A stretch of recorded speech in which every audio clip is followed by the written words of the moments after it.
Hey guys, I'm Coach Michael Burt, the Super Coach. You know, I believe everybody needs a good coach in life. And man, I'm thrilled to be here with Tony Atwell.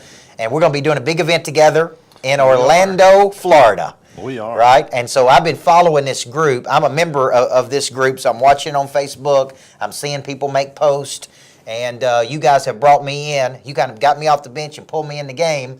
And I'm going to be speaking on Monday night to all of you that are coming to this conference. And so what we want to do in these short segments is we want to give you a little bit of a preview of some of the things, give you a little bit of coaching as part of the group, and we're going to tackle 3 different subjects today. And then I'm going to give you some advanced assignment so that when a super coach flies into Orlando, you are ready to receive. You're in a place. And I'll tell you one thing about your group is they're hungry. Oh, they are. They are. They're ready. They're go-getters. And they're humble, and they're coachable, and they're ready to go. So let's tackle some challenges because every person out there wants to grow their business. Now, I want to just say the purpose of any business is to create a customer. The purpose of any business is to generate excess cash at the end of every month that you can reinvest in your business. And so I'm a business coach that coaches some of the biggest business people in the world, entrepreneurs. I've coached everything from startups to multi-billion-dollar companies. So I get to see in a given week, Tony, the good, the bad, the ugly, what works and what don't work. So let's tackle this first subject. There's 3 subjects we're going to tackle in these mini coaching sessions. One is how to hold value when other people could be undercutting in the market, right? Because this is a technique. We're going to come back and talk about how to attract better talent and employees, and then we're going to finish up with follow-up. How do you follow up after the sale? So let's tackle problem number 1. What's a trend that you're seeing out there in the market that's affecting all of these people who are trying to retain their value for their services? Well, everybody across the nation is seeing folks come in at lowballing prices. So they're coming in, they're undercutting you just to get the job. They're not necessarily doing a good job at the event. They may shortcut safety. They may shortcut cleanliness. They may shortcut. Heck, they may not even show up on time. Yes. So all these things that build value to our industry are getting shortcutted. So that's why I brought it to you. I want to see what your opinion was, what we can do about it, and see if we can overcome it together. Yeah, when you think of this shortcut, and this is going to happen because when people believe something is a commodity, and in the consumer's mind, people look at products and services and they go, well, if I could get it anywhere and it's all the same, why not just go the cheapest route? Now, we know that that's not true. So I always say you can dine on 99-cent hamburgers or filet mignon steak, but you always get what you pay for. Every time I've tried to go cheap on something, I always got what I paid for, right? Exactly. So what is our role as business owners if we're in a business where people are undercutting our pricing? Our role is constant education. The very things you just told me is that you may be able to get this cheaper. See, I think when you're trying to sell your services, you got to move from a salesman to a coach. You got to, because you're an expert. So what you have to do is you got to build that value by saying, I understand, and I have a formula when I meet objection, okay? So for example, I'm calling on a customer. They say, well, I could get it a whole lot cheaper with them. I use a formula when I overcome that objection. I listen and I acknowledge. I understand, Tony. I understand you think you could get it cheaper, right? Is there any other reason outside of pricing that you wouldn't go with us? Because I'm trying to figure out, is that the real objection? Some people are going to flat out tell me, no, it's the pricing. Well, I understand that you want to go with the cheaper price, but what you don't understand is you may be sacrificing safety, security, cleanliness, right? Oh, exactly. And let me explain to you why we need this. Maybe we've got to have the insurance proper in place. They may not show up on time. They may not be reliable. What you're really paying for here is reliability and certainty.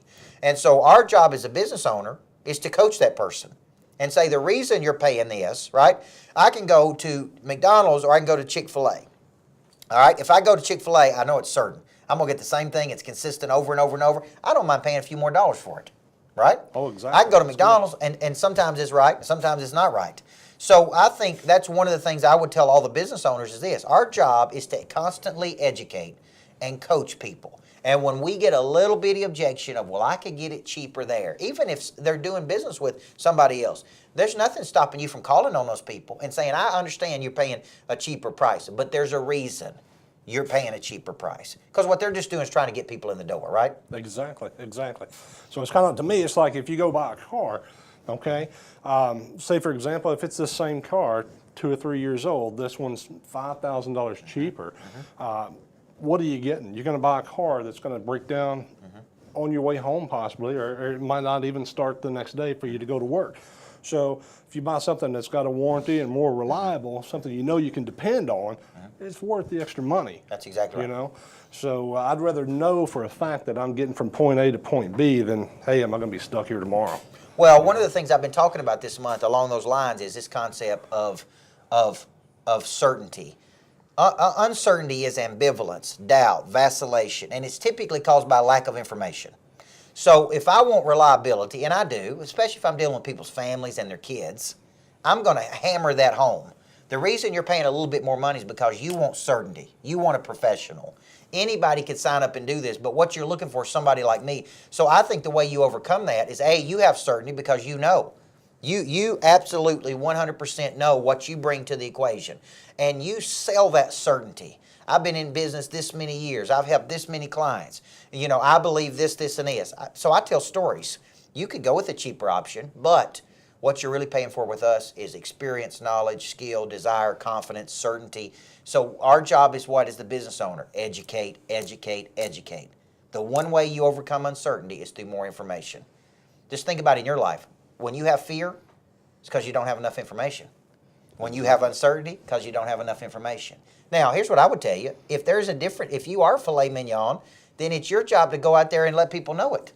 It ain't the consumer's job to figure out, because I'm assuming in your industry, here's what I think, most people just don't know. They don't know that you're 3 times better, so they just go with the cheapest price until they go in there and get that, and then they find out it's a bad deal, right? And we're going to be talking about how you deliver referrals, because if they do go out there and do it, but it's not reliable, it's not safe, it's not clean, they're not going to come back, which is going to produce a passive customer for you to go get. Wouldn't you say? I would say. It might take a little time, but eventually they'll fall off the board and be gone. And they're there. So your job, guys, let's focus in on that. Your job when you're being undercut in pricing is saying one thing: you're not doing a good enough job educating the consumers. And you got to educate them with video, you got to educate them on the phone, you got to educate them when you talk, and you got to bring a level of certainty to the equation that, okay, use my story. You can dine on 99-cent hamburgers or filet mignon, but you always get what you pay for. And I would ask this: is it not true that you want safety? Is it not true that you want cleanliness? Is it not true that you want reliability? Yes, it is. Well, to ensure those things, you got to go out there and you got to get the best, and that's why you're calling us. That's the goal, to overcome that first objection of people undercutting us on pricing. We got to do a better job of telling our story.